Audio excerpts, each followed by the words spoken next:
اگر یہ نہیں ہے، کوئی وطن پرست ہے، وطن کی محبت کی وجہ سے کوئی نیک کام کر رہا ہے، اس کا وہ کام وطن پرستی کے کھاتے میں جائے گا، خدا پرستی کے کھاتے میں نہیں جائے گا۔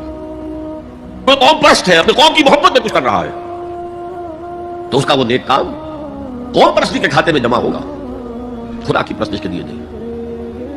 یہ ہے موٹیو کا فرق، اور یہ ہے موٹیو کی اہمیت، اور اس کا تعلق ہے ایمان باللہ اور ایمان بالآخرہ سے۔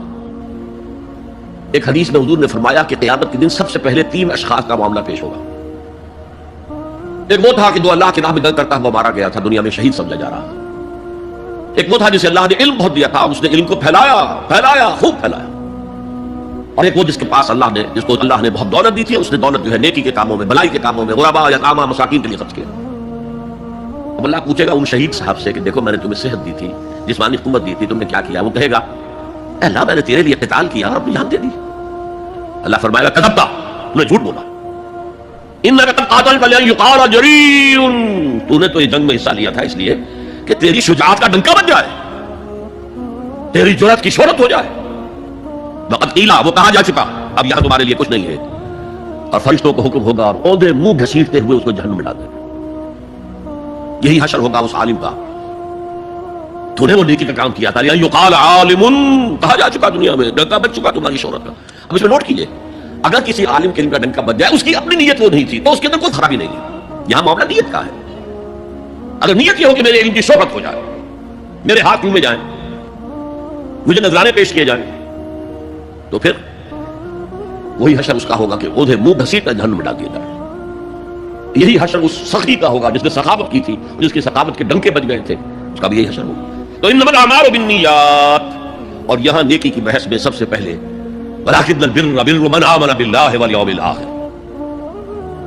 اب جو الملائکۃ والکتاب والنبیین، ان تینوں کو جمع کر لیجئے، اس سے مراد ہے نبوت اور رسالت۔ ملائکہ وحی کا ذریعہ ہے جو انبیاء تک لے کر آتے رہے،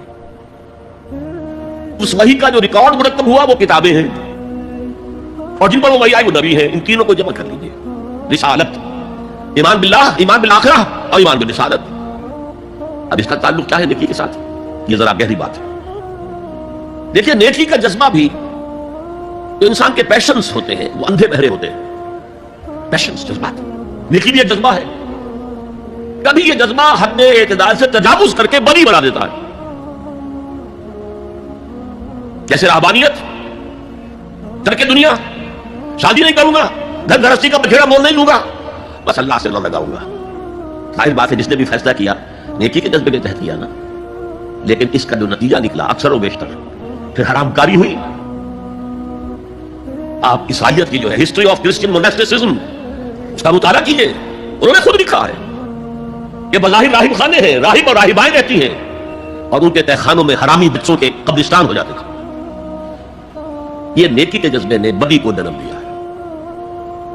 حضور کے ساتھ ایسا ہوا، 3 اشخاص آئے، انہوں نے حضور کی ازواج مطہرات سے معلوم کیا آپ رات کو کتنا وقت نماز میں لگاتے ہیں، آپ مہینے میں کتنے نفلی روزے رکھتے ہیں۔